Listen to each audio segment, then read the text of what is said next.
Hey guys, welcome back to my YouTube channel. My name is Tshwanelo She, but I also go by Umama Wegenge, and this is Dare to Be Different. To my subscribers, hi guys, I hope you guys are well. Thank you for tuning in once again and for subscribing. But if it's your first time seeing my face or coming across my channel, I hope you enjoyed this video, and please do catch up on the other videos and finally make the conscious decision to join the family. So this week is breastfeeding week. I saw this on Instagram and I thought it would be fitting for me to do this video today. So I want to share with you guys my breastfeeding journey. I am currently breastfeeding and it's been a ride. It's honestly been a ride, and I honestly love breastfeeding. I recommend it. I highly recommend breastfeeding. I am an advocate for breastfeeding. I believe in breastfeeding. I support breastfeeding. So if you have the luxury of time to breastfeed and you've got if you've got milk supply also, please do breastfeed, because wow, it's amazing and it's really beneficial for the baby. But of course, if you can't, I mean, there are other means as well. So I have 3 kids.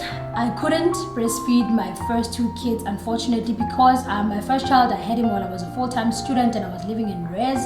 When I had him, I wanted to breastfeed him, but my parents advised that it would be better for me to go back to res, as opposed to staying at home breastfeeding my child and traveling to and from campus, because they thought I would suffer academically. So I couldn't breastfeed him because of that reason. And then my second born, I breastfed him for like 2 months, but I didn't have enough milk supply, so I couldn't breastfeed him for long. I had to now mix between formula feeding and breastfeeding, but I realized that I didn't like that, because it hurt my feelings, the fact that he didn't get full off of only the milk that I supplied. So I just decided to stop breastfeeding and fully formula feeding. So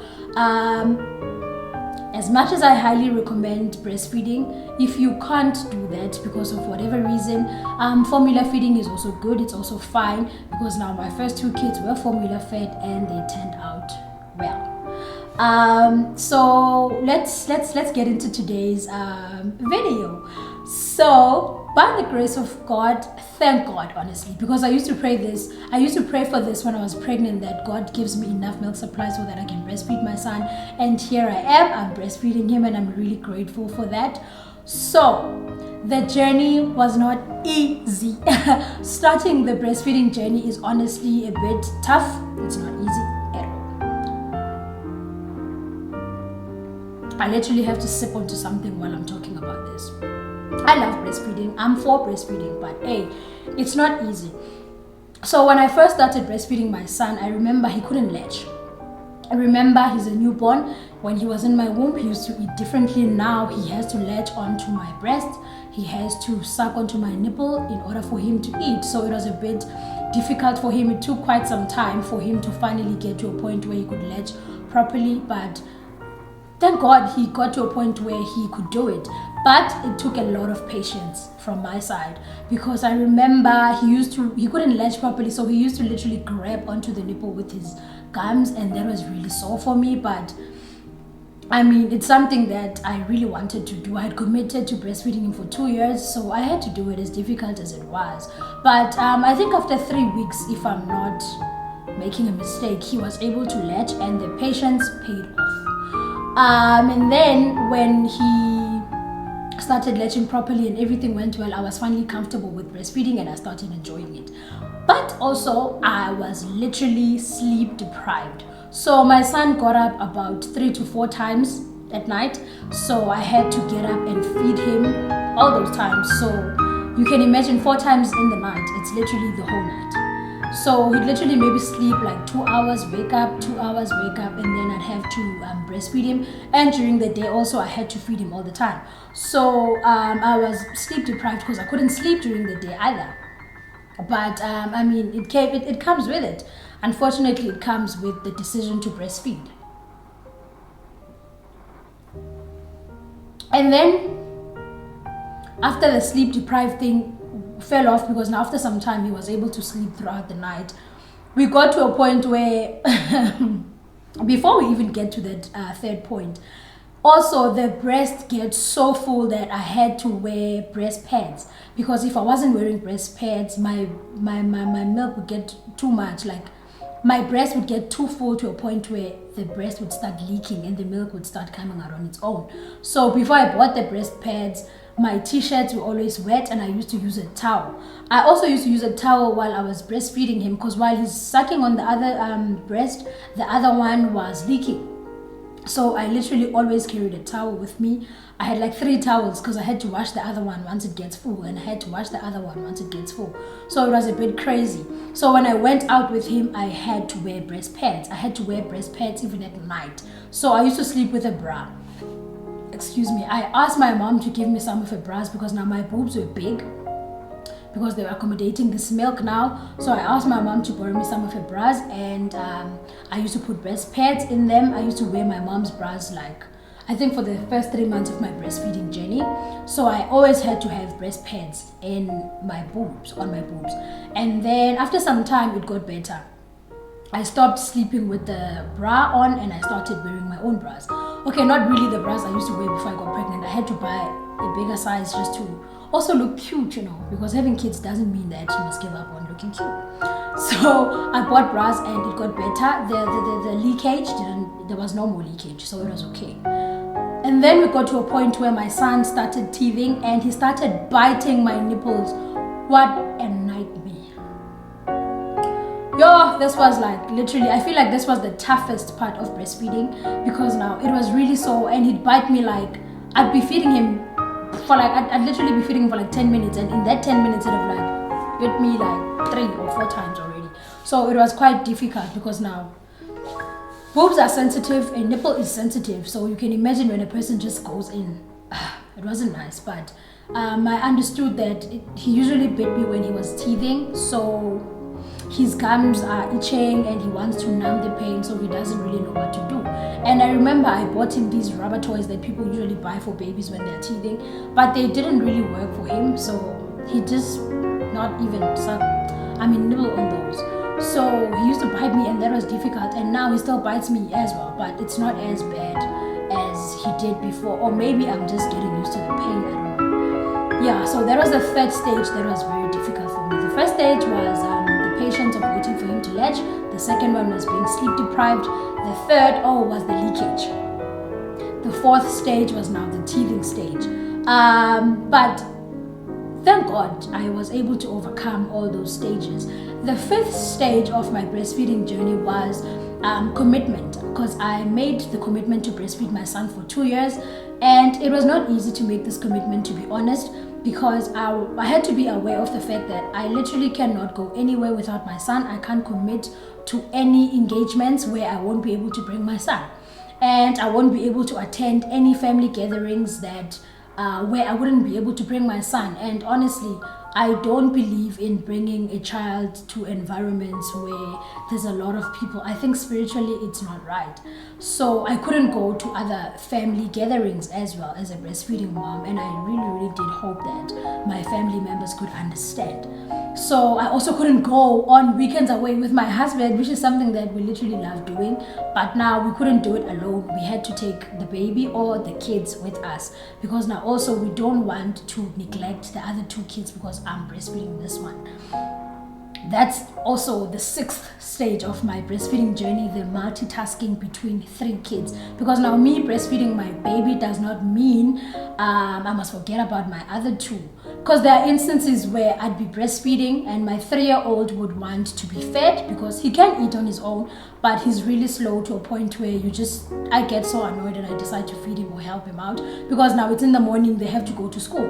And then maybe my 6-year-old is trying to get dressed or trying to read a book and he doesn't understand the words or what they mean or how to pronounce them. So I'd have to try and help both my 3-year-old, my 6-year-old while I'm breastfeeding this one, because I didn't want it to get to a point where my 2 older kids don't like their baby brother because he's taking all my time and all my attention. So I had to learn how to balance being a mom of 3 while breastfeeding, and it was not easy, but thank God for my husband, thank God for my mom, and thank God for my in-laws who were always willing to help me out, because when I first gave birth, for the first 3 months, I think 2 months, yeah, for the first 2 months after I gave birth to my baby, I was living with my mom. And then when the baby turned 2 months, I came home to my husband and my other 2 kids. And my husband was literally very supportive, and he was helping me. And sometimes when I'm tired, my in-laws would take my other 2 kids, take them out, or just try and keep them company, just so that I can get a bit of sleep or a bit of rest. And same goes for my mother. My mother would come in and watch the kids while I get some rest. So yeah, like breastfeeding moms need a lot of support. So yeah, I also had to learn how to multitask, also how to incorporate some time for my husband as well, because now it's not only my other 2 kids that I need to look out for or watch or give my attention. I also did have to try and give my husband some time as well, as much as he understood that I was breastfeeding and I was giving most of my attention to the other 2 kids. But I also have to be a wife, and I literally find myself breastfeeding while I'm studying, and I'm helping my 6-year-old with his homework or whatever toy he's trying to make, and I'm helping my 3-year-old with also whatever toy he's trying to make or whatever he's trying to do, maybe coloring or drawing. So I literally divide myself into all these things, because now I have to play all these roles at the same time. But I thank God that I've gotten all the support that I need from both my in-laws, my mom, and my other 2 kids, surprisingly, because they were really helpful throughout this breastfeeding journey. So yeah, those are just literally a summary of the stages that I've had to go through in the breastfeeding journey. But in a nutshell, breastfeeding is really amazing. I have enjoyed the connection I have built and the bond I have built with my son while I'm breastfeeding him. Nothing is as amazing as looking into those cute little eyes, that cute face, those chubby cheeks while breastfeeding them. And now he's gotten to a point where he's just playing around while I'm breastfeeding him, and he's laughing, and it's just amazing. Hence, I say to moms, if you do have the opportunity to breastfeed, please consider doing so.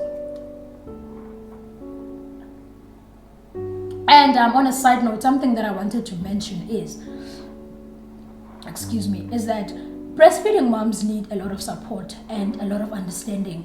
So I've literally read and heard about this from other moms. Thank God I have never personally experienced this, but when moms are breastfeeding in public, in like a mall, a restaurant, in a public transport, bus, taxi, whatever, please do try and be understanding. Don't make nasty comments like, cover that up, that's public indecency, you shouldn't be doing that. We are well aware of the discomfort that we give to some of you guys, and believe you me, breastfeeding in public is not comfortable for us moms either. But sometimes we are pushed to a point where we have to do it at that point in time, because being a mom that is committed to breastfeeding doesn't mean that your life is finished. You would still have to go to the mall to run errands, to buy groceries, buy clothes, pay bills and stuff like that. So while you are doing that with your baby, you will get to a point where your child gets hungry. You need to sit down wherever you can find a seat and breastfeed the baby. And when it comes to covering up a child, babies can be covered up to a certain age. I think my baby, I think I could only cover him up to like 5 to 6 months. After that, he literally just throws off the blanket. Whenever I try to cover him up with a blanket, a towel, or maybe my jersey or a top, he will literally throw that thing off, because he wants to see people. He wants to see what's happening around him. So I'm sorry that we can't cover our babies up. I'm sorry that we have to sit down and breastfeed our kids in public. But I do pledge and I plead with the public that they become more understanding to that, because we can't control when our babies get hungry, and it's just out of our control. Also, when we sit in restaurants and stuff, if you see a breastfeeding mom in public, try not to say any nasty things. Just pass by, go on about your day, mind your own business, look to the left, look to the right, look wherever you can, just so that you don't look at it. If you find it disgusting, please do not look at it and find yourself making nasty comments to us breastfeeding moms, because it's not nice. And just, if you do look at it as an innocent mom feeding an innocent baby, and there's nothing more to it. So please do be lenient to us breastfeeding moms, and please do understand. I know that most of you guys, if you've never breastfed or if you've never been affected by the situation, you don't understand that it's not our choice to breastfeed anywhere, anytime, but we still have to live and we still have to do a lot of things. Hence, we find ourselves breastfeeding in public. It is already uncomfortable. Please don't make it worse for us breastfeeding moms. So I'm going to wrap up this video. In a nutshell, I'm going to say it once more. Please do breastfeed if you have the opportunity to do so. But if you can't, it's okay. Like I've also mentioned still that my 2 babies were not breastfed, they were formula fed, but they turned out quite well. So if you can't do it, if you can't, go for other alternatives as well. It's okay. Let me wrap up the video. Thank you so much for watching. I hope you guys enjoyed watching this video as much as I enjoyed making it. Thank you so much for watching. I love you guys so much. Thank you for the support, and happy breastfeeding week. I will be seeing you guys on my next video. Love